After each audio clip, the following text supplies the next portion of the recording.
Today is June 28th, 2020. My name is Charles Suter.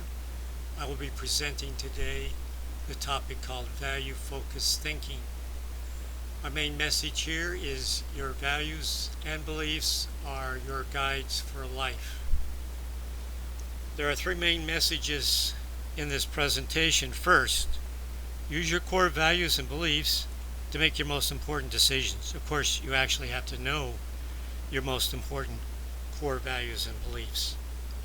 Second, listen to your emotional feelings as they will reflect your core values and beliefs. If you're going against your core values and beliefs with a decision, they'll be reflected in your emotional distress. Third message is get to know your core values and beliefs because it'll help make all your decisions easier to make. So if you find you're a person who has difficulty making decisions, it may very well be that you just need to learn to know yourself better. Know your beliefs, know your values. If you're about to make a decision that goes against your core values and beliefs, you will immediately begin feeling apprehensive. In the psychology jargon, that means cognitive dissonance, a feeling in your stomach that all is not exactly right. If you proceed against your core values and beliefs, these gut feelings that you are making a mistake will continue and they will not abate until you reverse course.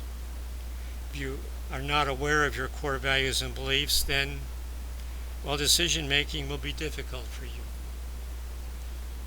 Proposition 1. The purpose of values is to guide decisions.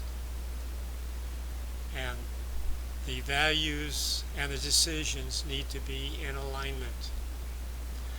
Both the ends and the means must align with your values and beliefs. If either the ends or the means are misaligned with your values, then emotional distress will result.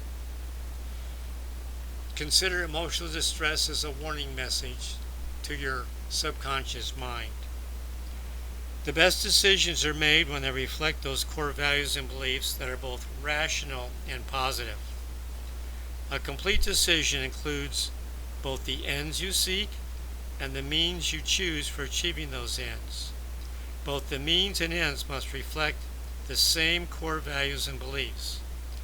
If you were to select nefarious ends as the means to your end, they'll be reflected in your emotional distress. You will suffer pangs of guilt, shame, and angst. Proposition 2. Take heed of all emotional distress, for it signals inconsistency. Emotional distress is caused by any violations to your values, beliefs, or highly ingrained habits. You can consider yourself to be wise if you listen to your emotional distress and take corrective actions based upon your feelings. Basically, if your feelings are positive, that's a green light. If your feelings are negative, that is a red light. If you do not heed your emotional distress, then they will cause additional emotional distress and they will continue to fester until you do take corrective action. So heed the warnings of emotional distress because there are warnings that something is wrong in your thinking and acting that needs to be corrected. The warning is very simple. The warning says you are considering ends and or means based on temptation or confused thinking that are not in your long-term best interests because they violate your core values and beliefs. Proposition 3.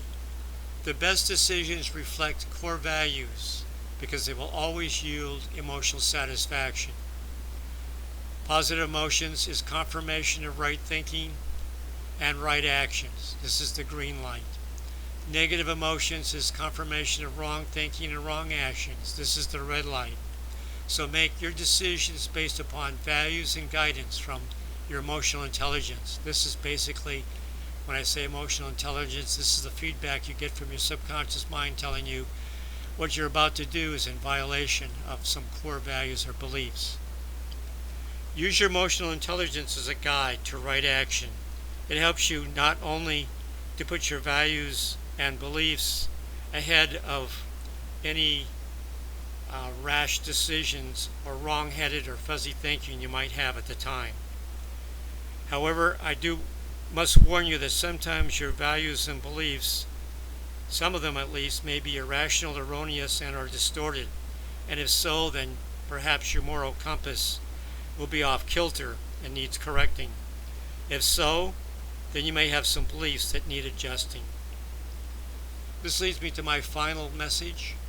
Once you know your values and beliefs, it will be so much easier to make decisions. Ideally, your values and beliefs will be rational and positive so that all your decisions and actions, and likewise, will be those that will continuously lead to positive emotions and happiness. That's all for now. Remember to stay positive. You'll be happier, healthier, and live longer.